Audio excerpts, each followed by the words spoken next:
شەوی ڕابردوو نایب کوردستانی کاندیدی پێشووی پارتی دیموکراتی کوردستان لە نینەوا و کەسی نزیک لە سەرکردەکانی ئەو حیزبە لە تویتێکدا وتی لەگەڵ مەرجەعیەتی فارسی و هەندی و ئەفغانیدا نییە.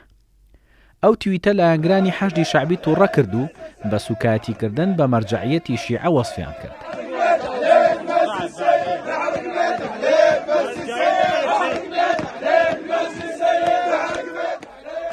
هەرچەندە ئەو کەسە هەرزوو تویتەکەی سڕیەوە و بەڕەسمیش داوای لێبوردنی کرد، دواتریش بە چەند تویتێکی تر بێبەری خۆی لە پارتی ڕاگەیاند وتی تەنها چاودێری سیاسیە و پاشان وتی هاکراوە، بەڵام ئەم بیانوانە تووڕەیی لە ئەنگرانی حەشدی شەعبی هێور نەکردەوە و ژمارەیەکیان لەبەر دەم بارەگای لقی 5 پارتی لە بەغداد گرد بوونەوە و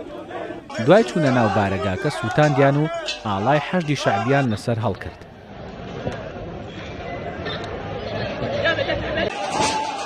ڕووداوەکە هیچ زیانێکی گیانی لێ نەکەوتەوە و لە بارەگای پارتیشەوە هیچ تەقەیەک لە خۆپشاندەران نەکرا، بەڵام ژمارەیەک بەڵگەنامە و نووسرا و ناسنامە لەلایەن خۆپشاندەرانەوە دەستی بەسەرداگیراوە. لەبارەی ڕووداوەکەوە وەزارەتی ناوخۆی هەرێم فەرمانی دەستگیرکردنی بۆ ئەو کەسە دەرکرد و مەسعود بارزانی سەرۆکی پارتی دیموکراتی کوردستانیش ڕایگەیاند سوکایەتیکردن بە پیرۆزیەکان و هێما باڵاکان بە هیچ شێوەیە قبوڵکراو نییە و زۆر بەتوندی ئیدانەی ئەو کارە دەکات.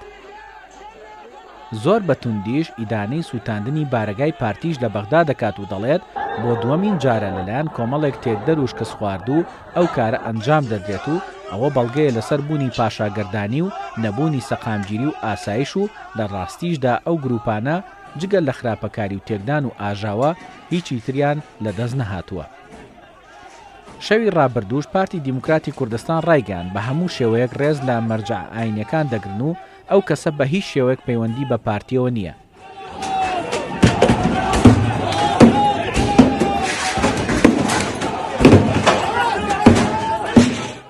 بەڵام بەپێی بەڵگەکان ئاشکرا بوو کە نایف کوردستانی ناوی تەواوی نایف جرد و ئەحمەد گەرگەڕیە و لە هەڵبژاردننی 2018 کاندیدی ژمارە 30 پارتی بووە لە نینەوە.